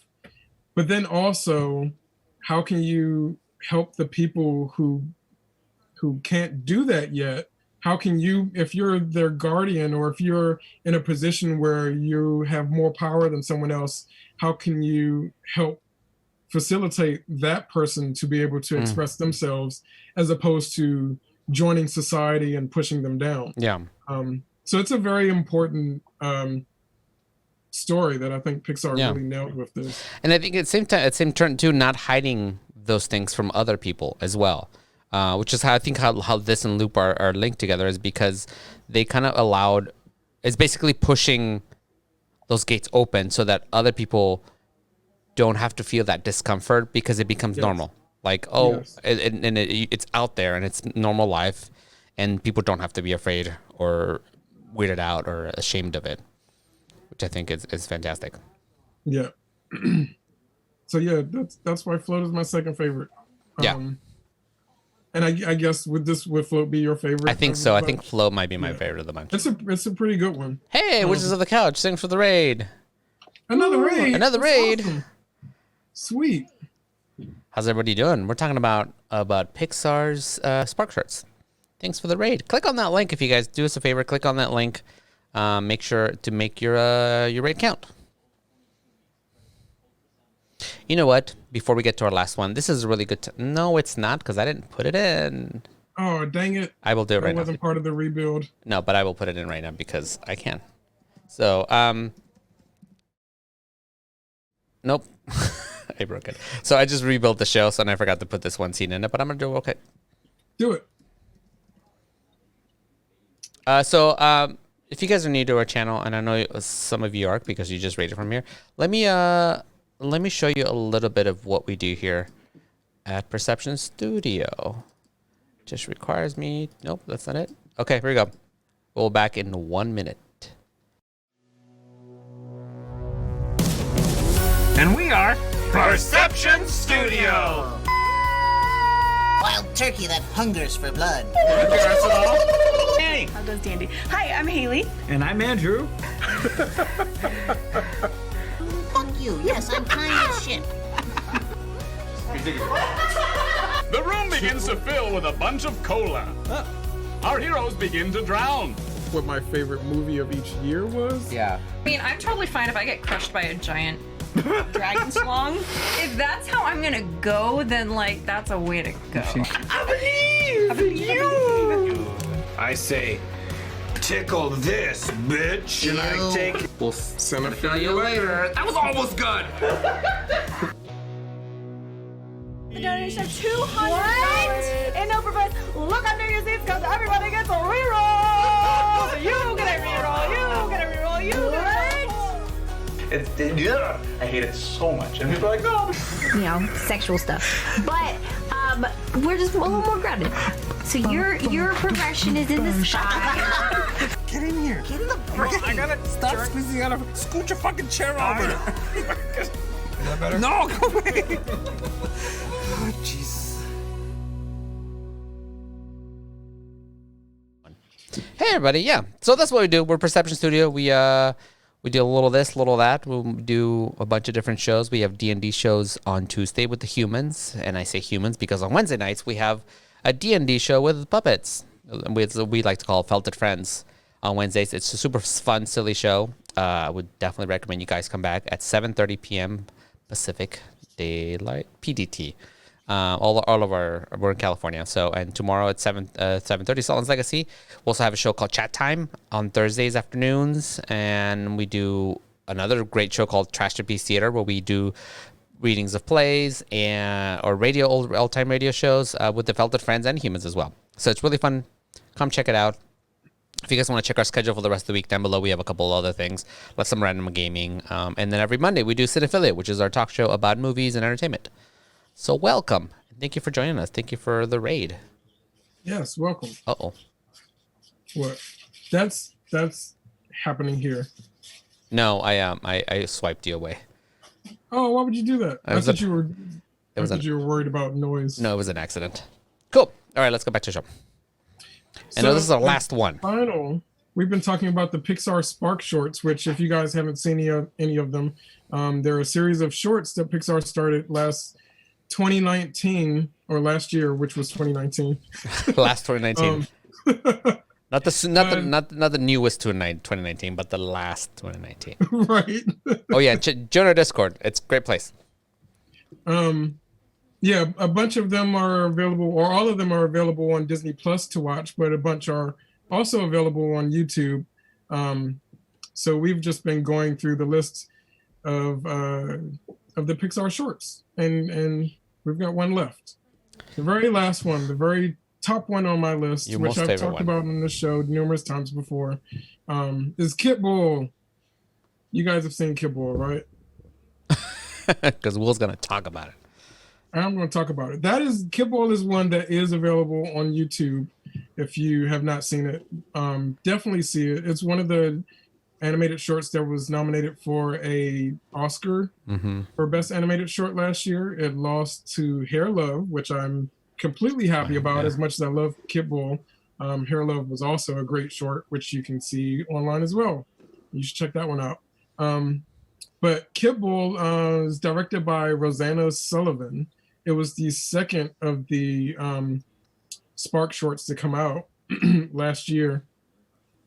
And it basically is just a little independent stray kitten and an abused pit bull who meet and end up bonding and kind of saving each other. So this is another one that I feel like, for me at least, it was a very emotional pull. I mean, I guess a lot of people get emotionally pulled in when animals are involved anyway, which I think might be one of the reasons why Out featured a dog so heavily as well, to kind of bring in that audience in case anyone was nervous about the gay content in that one. Like, it's okay, there's a dog. It's okay, there's a dog. But this one is just about a little dog and a cat and their relationship and their budding relationship. It's a very sweet short. It's one of the shorts that also has a very like almost hand-drawn look to it. Yes. It's different. Like, it's a different style than the rest of them, and it works really well for it. Animation on the cat was freaking perfect. Like the weirdness. Cats are weird. Cats are weirdos. And so all him playing around with things and jumping around, and then those moments where he'd like jump, fall asleep, come back up and jump around. It was such a like spastic. Just a like spacey, a real thing. Like a real thing, like a little young cat who just doesn't know what to do with his energy. It was the animation was fantastic on it. So you said this is like almost hand drawn, but it actually is. Oh, it is hand drawn. Oh, cool. This is the one Pixar short of these Spark shorts that is completely drawn. It's 2D, but it's still done digitally. They still use like tablets and stuff to draw on, but everything was drawn frame by frame. Apparently they created CG animatics so that they could line up where the shots would be. But then they had digital painters actually paint backgrounds the same way traditional backgrounds were created, like flat backgrounds for them to animate on top of. So everything in this was done in the traditional but digital, like modern 2D animation. Modern 2D. Yeah. The thing that Disney gave up on. Right. And it's great because it looks fantastic. It looks like storybook illustrations that have been animated and come to life. I love the style of this one. Like it's so simple. Like and the extras, if you have Disney Plus and are watching these shorts, there are extras for all of them behind the scenes. And the extras for this on Disney Plus, they talk about how they wanted to keep the characters simple. Like the dog is just a white shape, kind of. Yeah. And he's got scratches on him to show things he's been through, but he's just a big white shape and he's so cute just in that. And the cat was just, black scratchies, like he's just the director said that it was very important to have everyone hand draw these characters because she loves the fact that in art no one draws the same two ways, and she wanted these characters to feel more organic that way, so that especially with the cat just looks like the visual representation of how it's feeling. Like it's not just a cat, it's like it goes from being like a ball of cute little fur to like a ball of very aggressive fur, but it's very different and it changes over time. And it's very like it has a nice nice way of relating all of those emotions to the viewer just through that. Again, this is another one of the shorts that is completely silent. There's no dialogue in it, so everything happens visually. Everything is a visual cue, and everything visually is very important. Half-Baked Hosers is talking about it. They have a dog, what we said earlier. And said it's the same way you lure an introvert into a party. They have a dog. It's very true. That's if I tell Amber there's a dog at a party, she'll show up. Otherwise, she's very unlikely to come to the party. It's true. So do you want to talk a little bit about this story and what happens? So the actual story, I guess it opens on the cat. Yeah. It opens on the little black kitty. And I think it was a great decision for them to use a black cat, because black cats often have this stigma to them that people think that they're cursed or bring bad luck. And so a lot of people don't want to associate it with black cats, don't want to adopt black cats. So this cat is very, from the get-go, from the beginning of the short, is very independent and keeps to itself, doesn't really want to interact with a lot of other people or whatever, and it's something that I personally can relate to. So this short hits me very personally. When the short came out, I kind of made the joke that this short is basically how me and my partner Dave bonded and got to know each other, because he and I also have this whole motif of cat and dog. I've always been associated with cats and he's always been associated with dogs, so it kind of lined up perfectly because this cat's personality is very much mine. So this cat that wants to keep to itself, it ends up in this little alleyway behind a building, living in a box marked fragile, which is just so perfect. The symbolic gesture of that. And it turns out that this building that he's camping out behind is a place where they have dog fights. One of the pit bulls that is being trained to fight is also kept outside in a crate, kind of tied up with this big chain to a cement block, so he can't really move. And the cat and the dog are just, ever so far from each other that they begin to interact, but they don't trust each other enough to get close.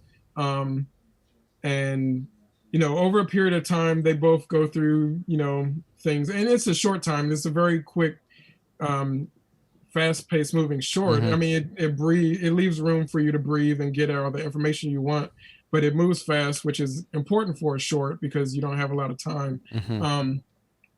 So over this short period of time, this dog and cat start to bond because they realize they're in kind of the same situation, the same area, and they don't really have another choice but to bond. But at the same time, they both are in need of someone to look out for them and to kind of help them with what they're going through. So this is a lot of kind of information to get through in a silent short with just a dog and a cat, and very simple art style, but the short is just so good. Yeah, I went in knowing nothing about this short film. I had no idea about the dog fighting stuff. Then I was like, oh, geez. Because I was like, oh, this is cute. It's cute. And then I was like, oh, now I just got sad. Well, I think for me, there was the saddest thing is that I think what I got from the movie is that he wasn't a fight dog. He was one of the bait dogs. The dogs that get thrown in there to basically get attacked by the other dogs, to get them started, to do some training. Because he's not a big dog. He's a young dog. He looks like a small pit bull, who's not one of the big fighting dogs. So I think he's just literally there to be abused. Yeah, and that's he's covered in scratches and bruises, and it's very obvious that he's not being treated right or having a good time when he goes into that building. And then he gets thrown out, like literally thrown out, and hits the ground. And you can tell just through the animation that this dog is not healthy or okay. Like he has, I think he holds one of his paws up because he can't stand on it correctly. Like walks so funny. it really punches on that note, and it's a very strong situation that he's thrust into, and this cat ends up being his kind of comfort. This cat who doesn't want to talk to anyone ends up saying, I can be helpful to this person, and I can, have a relationship with this person, might be okay. So it's kind of a sweet thing. And I'm gonna half spoil the ending a little bit. I was very, very glad that, as the movie's taking this like little bit of a dive into sadness, I'm really glad they didn't keep going. I'm like that things ended up okay, or things better, because it would have been extremely depressing movie.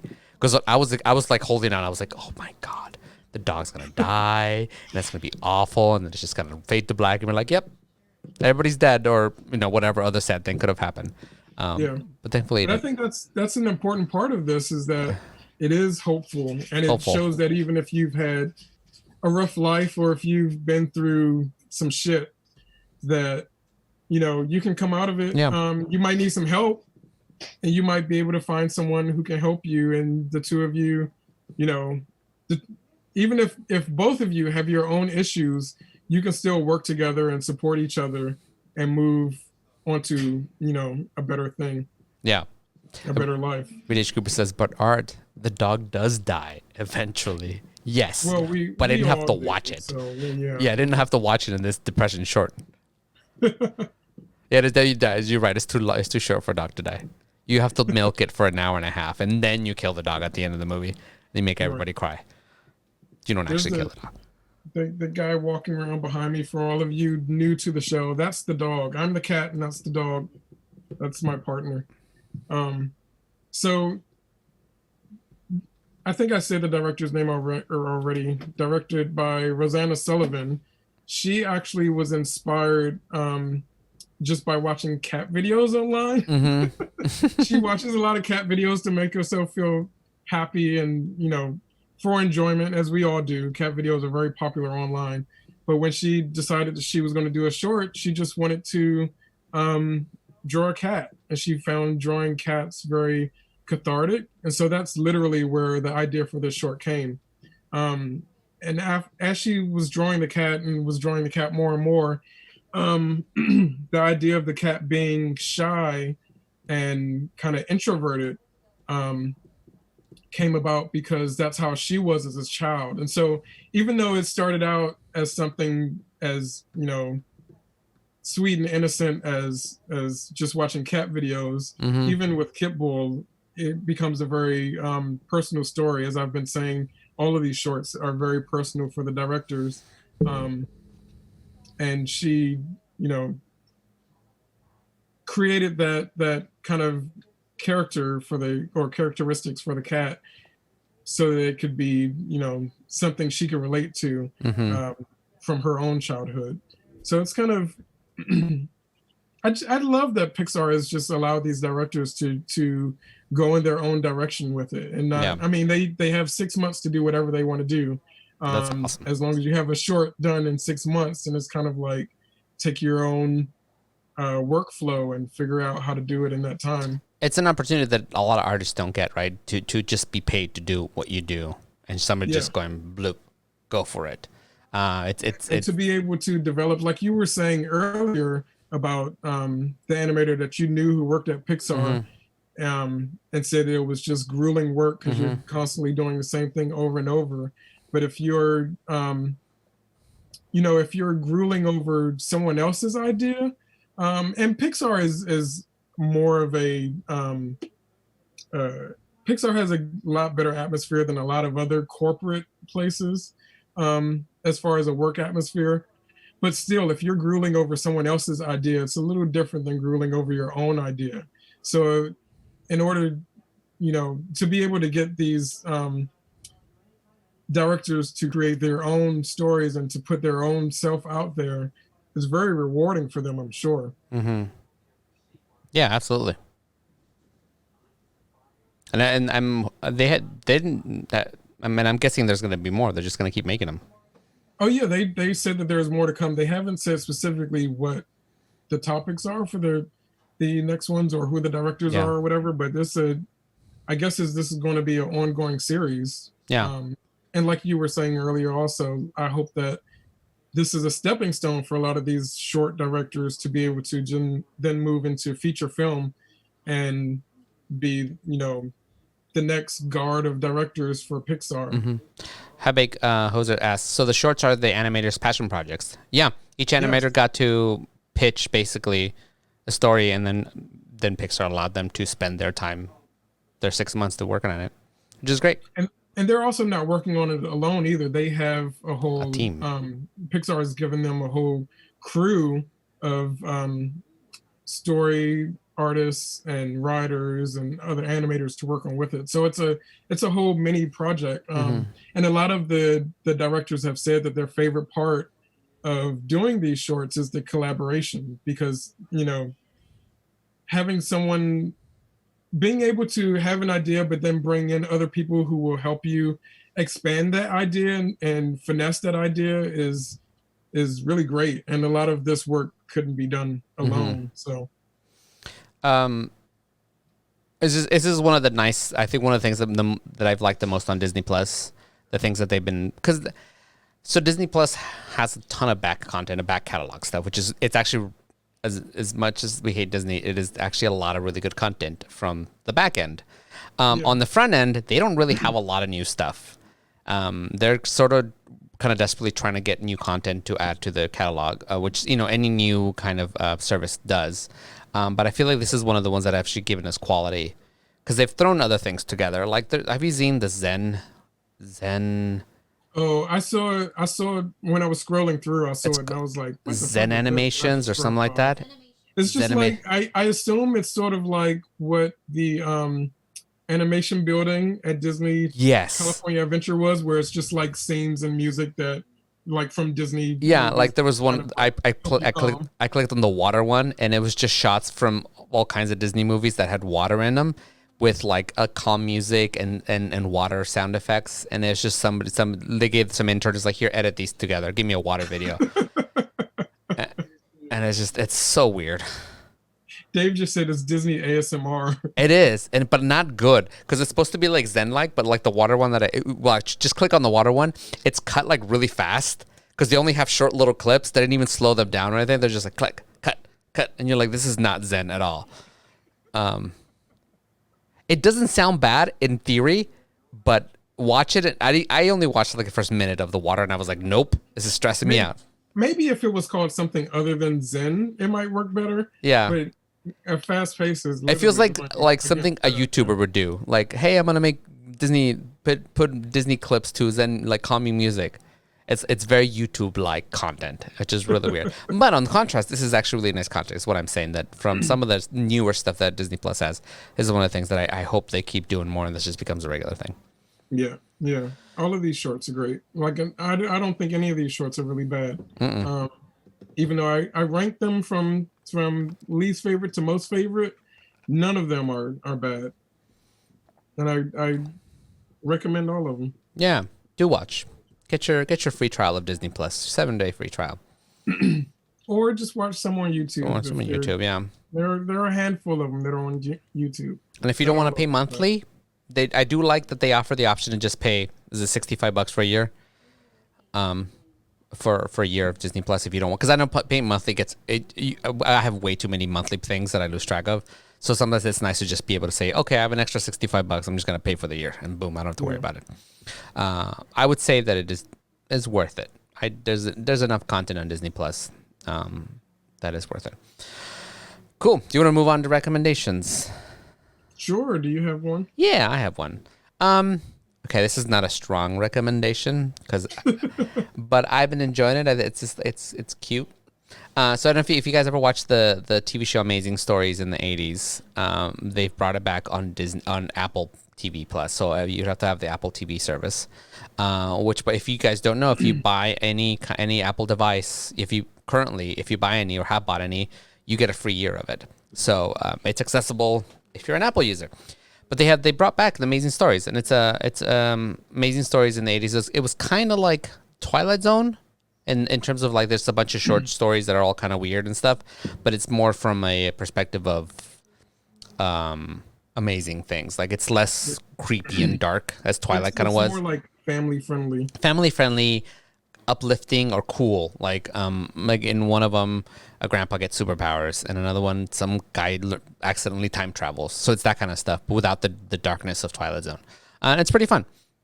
And I've been wondering how this new series was, because I remember liking Amazing Stories. Yeah, it's when I was younger. A lot of really cool things came out of Amazing Stories. Like I think before he was famous, Tim Burton was directing episodes of Amazing Stories back then. And Steven Spielberg did a lot of Amazing Story stuff. It's his show. Yeah, it's his show. He, and I think Amazing Stories was where the first full CG character ever happened. It was either Amazing Stories or Adventures of Young Indiana Jones. One of those two shows. I feel like it was between those two. I feel like it was Amazing Stories. I think so. I think it was Amazing Stories too. It's. I mean, I'm sure you guys have seen it in old behind the scenes stuff. It's this like stained glass like knight that comes out and he walks around. It's one of the first things the first full CG characters that existed. But yeah, it's fun. It's not like. I didn't watch it and bawl my eyes. I didn't think it was the most amazing thing, but it was very much like fun to watch. It has a very much the same feeling that the 80s one did, like weird stories. Some of them slightly better than others, but yeah, I think it's a fun watch. I definitely enjoyed it. I like we watched like 3 or 4 of them back to back. Are they half-an-hour episodes or hour episodes? I think they're hour episodes. Yeah, they're up to like 4 or 5 of them, I think. And they've been released weekly, so definitely want to check it out. Cool. Dave and I have been watching a lot of Steven Spielberg movies, just because we're going to do a Cinephilia episode on him coming up. I don't know if we're doing it this week? Next week, or if we want to do it next week after that, so I can see more movies. Do you want to see more movies and wait? Because a lot of his movies are not streaming. Like I have to get his movies, either I have to rent them or get them from Netflix DVD. Okay, we'll do it in 2 weeks.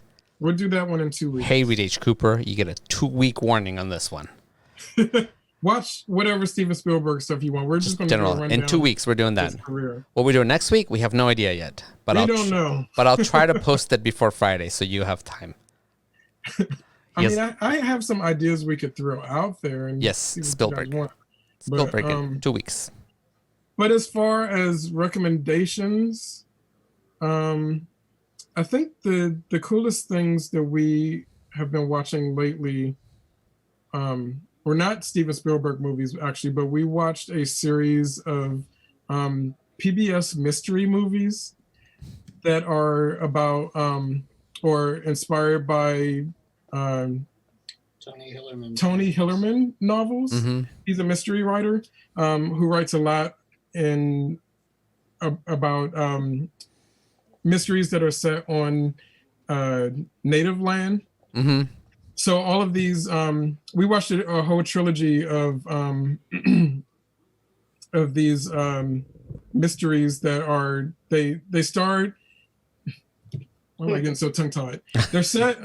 Is it Navajo or Navajo Reservation? They're set on the Navajo reservation, and there's 2 detectives who are just like in these 3 movies are figuring out these mysteries. Yeah. But everything is about Native American culture and lore and full-on Native American cast, which is great.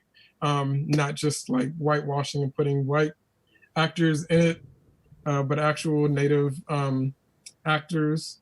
And it's a really interesting series. They're, like I said, they're the PBS mystery series, but it's weird because, I don't know if you guys remember the PBS mystery opening intro that's kind of animated by, or in the style of Edward Gorey. And it's got this really creepy feel to it, because they were usually British productions, but since they were doing a series in America, they've got just put like American flags over the opening intro, and it's kind of weird.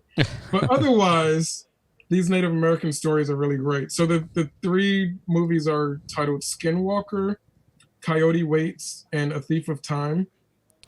And they're all like really small productions, but really nice stories that just revolve around Native American life and Native American mysteries and folklore.